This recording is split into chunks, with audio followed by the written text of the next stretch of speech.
I'd like to share a story with you that I think that was instrumental, although not intended, to help the Wendell Scott Foundation and the vision that it has. It's connected to a vision that my father had over 60 years ago.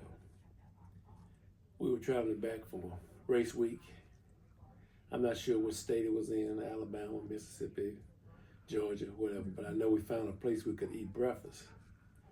And back then there was no Hardee's, there was no McDonald's, there was no restaurants that people of our persuasion could go in. And we found a town. We were driving through. Everything was like, it was before dual highways, so a lot of single lane roads. It took us through, and it was a restaurant.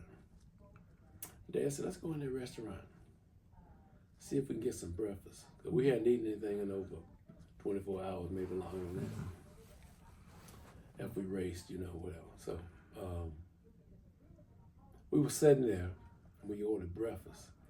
And I found it unique that they didn't give you a menu and say, well, I want this and that. You ordered breakfast. And they came out, we ordered breakfast. And they came out with these big bowls, set them on the table. One bowl had potatoes and onions, and you had an egg bowl, and maybe sausage and bacon, or pork chop and gravy, whatever, and biscuits. And so they set it on the table, this big table.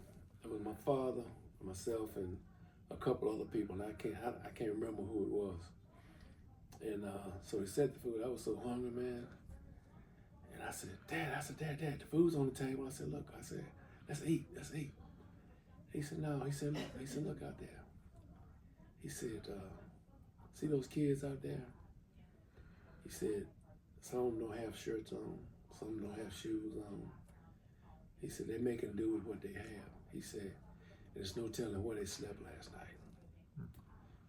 He said,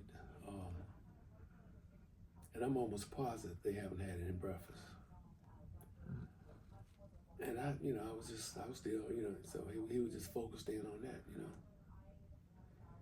Then he said, well, if I ever become wealthy doing what I'm doing, he didn't say racing, but doing what I'm doing, naturally been racing, I'm gonna be an officer's homes all over the South for kids just like that.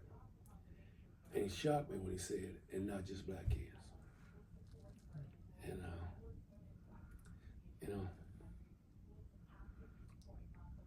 that just shows you how special he was.